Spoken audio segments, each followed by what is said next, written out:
buat Dewa Dwi tercinta. Baik, di sini saya akan mendongeng sebuah legenda yang berasal dari Jawa Tengah, yaitu Timun Mas.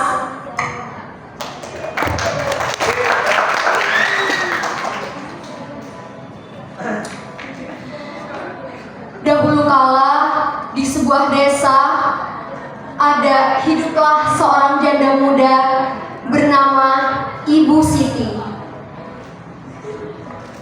Ia hidup sebatang kara dan sangat menginginkan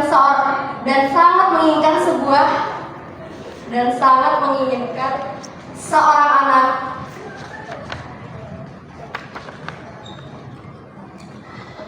Malam pun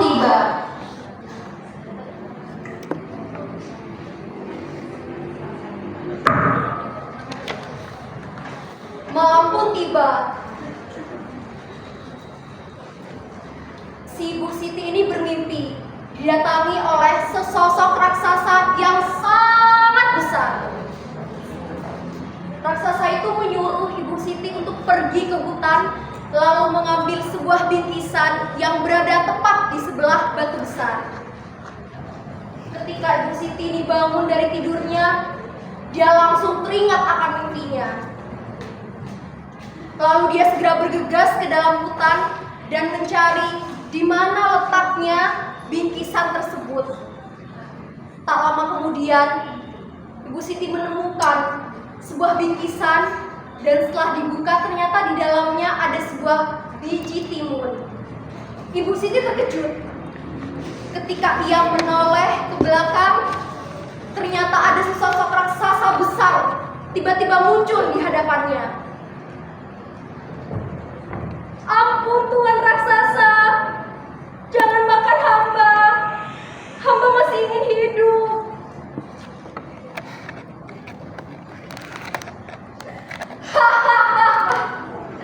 "Siapa yang ingin makan kamu, janda muda?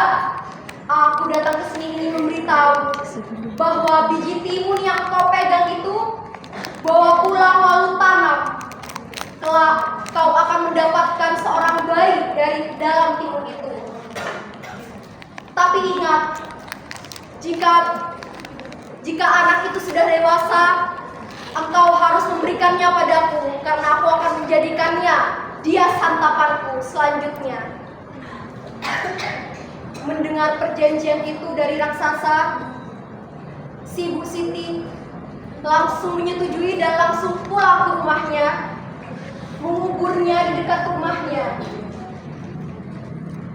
Setelah berbulan-bulan lamanya, si Ibu Siti ini memantangi terus si buah biji timun itu hingga biji timun ini besar. Akan tetapi ada yang janggal. Timun ini tidak sama dengan timun-timun lainnya. Timun ini berwarna emas dan bentuknya sangatlah besar. Ketika timun ini matang, Ibu Siti mulai memetiknya dan mengangkatnya dengan sangat hati-hati. Kemudian mengambil pisau, membelahnya. Lalu apa yang terjadi? Ibu Siti kaget. Ada seorang bayi perempuan di dalamnya. Dia menangis, merengek, dan Ibu Siti mengambilnya. Ibu Siti sangat senang. Ternyata si raksasa itu tidak berbohong kepadanya. Setelah sekian lama mendidik dan merawat anak tersebut,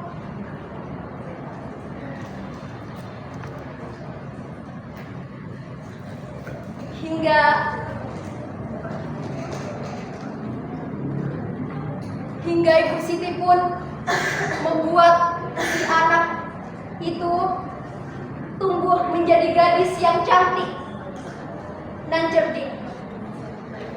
Hingga tiba saatnya raksasa menjemput si anak ini. Lalu Ibu Siti menceritakan semuanya kepada si anak ini. Dan betapa terkejutnya ketika ia tahu bahwa cerita dia dilahirkan seperti itu.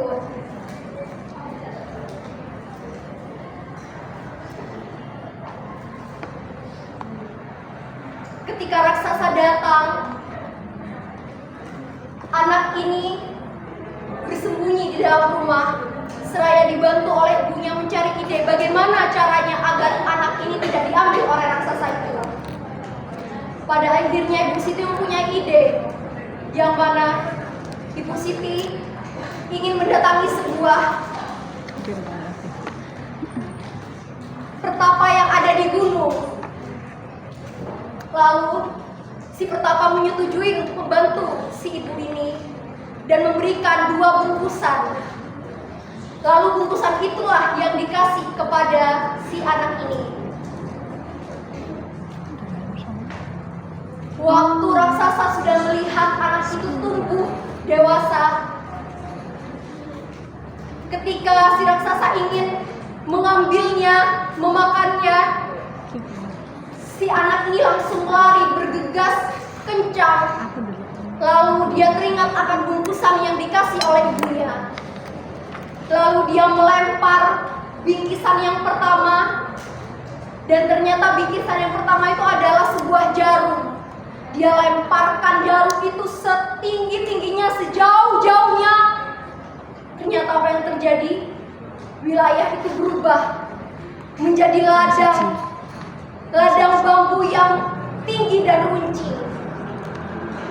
Lalu bambu-bambu itu menusuk si raksasa ini dan nihil. Si raksasa tidaklah mati.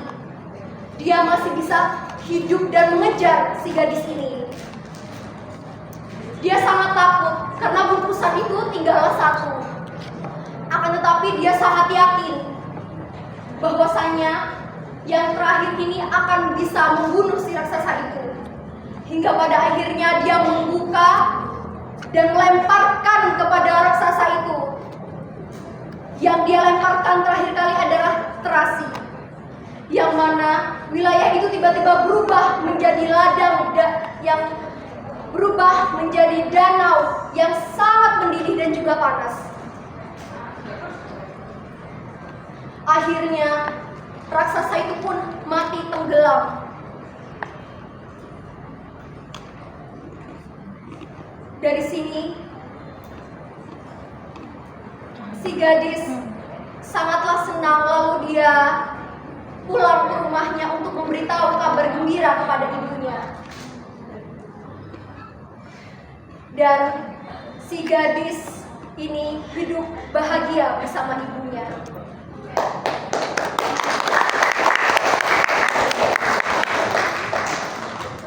Baik, untuk cerita dongeng Timun Mas ini, pesan moral yang dapat saya sampaikan, yang pertama, jika kalian seorang wanita, kalian harus mempunyai keberanian yang tinggi.